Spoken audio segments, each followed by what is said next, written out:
Kita baca mulai ayat yang ke-12. Wahyu pasal 6. Maka aku melihat ketika anak domba itu membuka meterai yang ke-6. Lihat, siapa yang membuka meterai? Anak domba. Di mana Anda lihat anak domba? Dia tersalib di atas kayu salib. Dia tergantung di atas kayu salib. Dan Anda melihat anak domba lagi di Wahyu pasal 5. Amin. Tersembelih. Betul? Di Wahyu pasal 5. Tapi dialah yang mengambil gulungan kitab yang termeterai dengan 7 meterai. Dan sekarang anak domba melepaskan meterainya.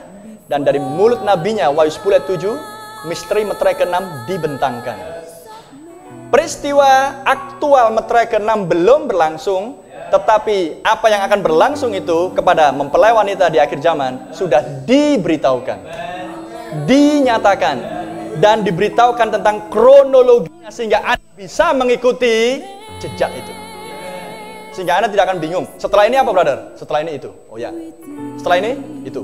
Berdasarkan instruksi penyingkapan misteri, Anda tahu langkah demi langkah. Setelah ini, ini. Setelah ini, ini. Setelah ini, ini. Sehingga Anda tidak bingung. Amin. Sehingga Anda tidak akan seperti Matius 24 katakan, ada orang berkata Mesias di sini, orang yang diurapi di sini, KKR di sini, revival di sini, kebangunan rohani di sini. Anda datang. Oh di sana Anda datang. Oh di sini Anda datang. Oh di sana Anda datang. Nah. Yang di sana pengkhotbah hebat, brother. Oh datanglah ke sini atau datanglah ke sana. Nah. Anda mengerti langkah demi langkah. Ada orang mengatakan, oh sudah berlangsung begini. Sudah, kayaknya belku nggak bunyi. Tunggu, sabar, brother. Nah, sudah, brother. Sabar. Anda bisa menolong orang yang belum melihat. Jika Anda sudah melihat anak tangga yang berikutnya, jika Anda sudah melihat step yang berikutnya, langkah yang berikutnya. Amin. Sebab jika tidak, Anda akan keliru. Sama seperti mereka keliru. Dan mereka yang keliru karena dibutakan. Mereka yang keliru karena berada di bawah minister palsu.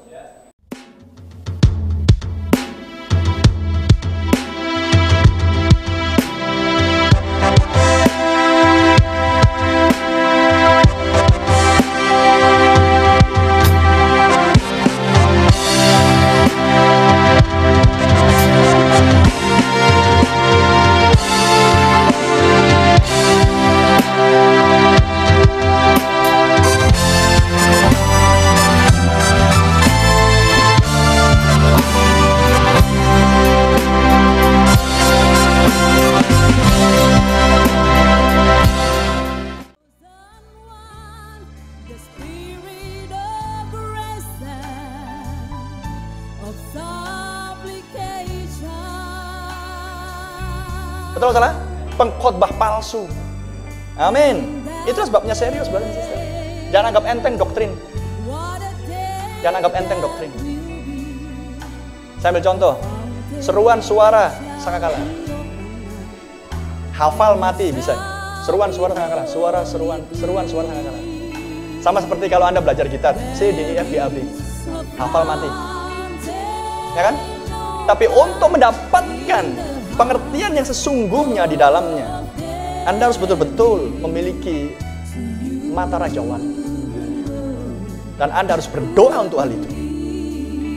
Sebab ini bukan pengetahuan, ini bukan pembelajaran. Ini adalah pewahyuan. Amin. Inilah pewahyuan. Dan pewahyuan sifatnya adalah personal, pribadi, antara Kristus dan orang pilihannya. Dan itulah mendatangkan kelahiran kembali Anda. Dan itu akan membawa Anda kepada pengadopsian Anda. Dan ketika Anda diadopsi, Anda akan mengucapkan firman. Anda tidak akan mengucapkan firman tanpa Anda menjadi anak yang diadopsi. Mengerti yang saya maksud? Amin. Itulah sebabnya kita diajar seperti ini adalah untuk betul-betul kita tahu posisi kita. Sehingga tiba waktunya, sama seperti ketika Anda mengecek jam 8.50 pesawat take off. Anda sudah mendengar panggilan.